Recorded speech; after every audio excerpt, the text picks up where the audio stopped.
এই নিৰ্বাচনত আপোনালোকে কাক ভোট দিব সেই কথালৈ আজি আপোনালোকৰ ওচৰলৈ আমি আহিছোঁ আপোনালোকক অনুৰোধ কৰিব বিচাৰিছোঁ যে জীৱনত আপোনালোকে বহুবাৰ ভোট দিছে কেতিয়াবা এমএলএ কৰিছে কেতিয়াবা আপোনালোকে সাংসদ কৰিছে কেতিয়াবা বিজেপি ইলেকশ্যনতো আপোনালোকে নিৰ্বাচনত ভোট দিছে কি এইবাৰ 7 মে তাৰিখে যিটো নিৰ্বাচন হ'ব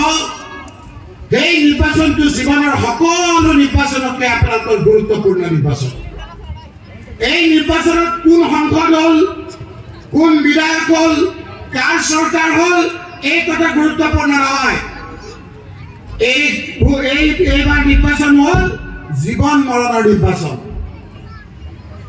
এই আমনিটোৰে আপোনালোকে ভোট দিব এই ভোটৰ সময়ত যদি আপোনালোকৰ এইবাৰ 7 মে তাৰিখে ভুল হৈ যায় আপোনালোকৰ ল'ৰা ছোৱালীৰ ভৱিষ্যত অন্ধকাৰ হ'ব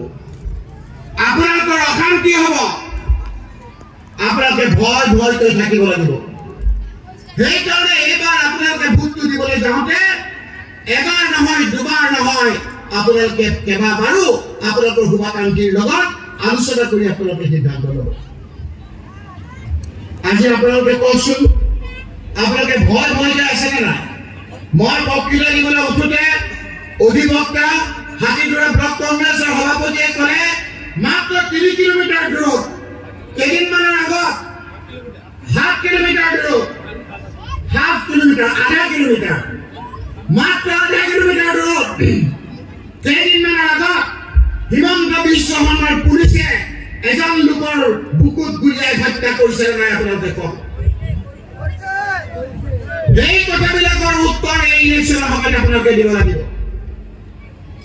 আমাৰ মানুহে কি বিচাৰে যাৰ মানুহে চৰকাৰে কিবা দিলে চৰকাৰে কিবা নিদিলে তাৰ প্ৰতি ইমান ভক্ষেপ নাই কাৰণ আমি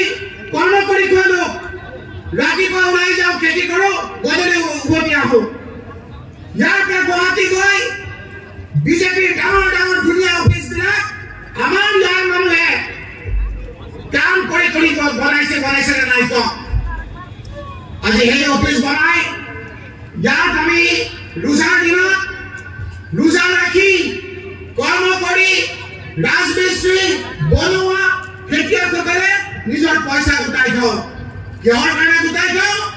যে ঈদ আহিলে আমি ল'ৰা ছোৱালীলৈ ভালকৈ থাকিম আমি একেলগে হ'ম ল'ৰা ছোৱালীক কাপোৰ দিম মানুহজনীক আমি কাপোৰ দিম বস্তু বনাম আমি ভালকৈ খাম কিন্তু ইমান কষ্ট কৰি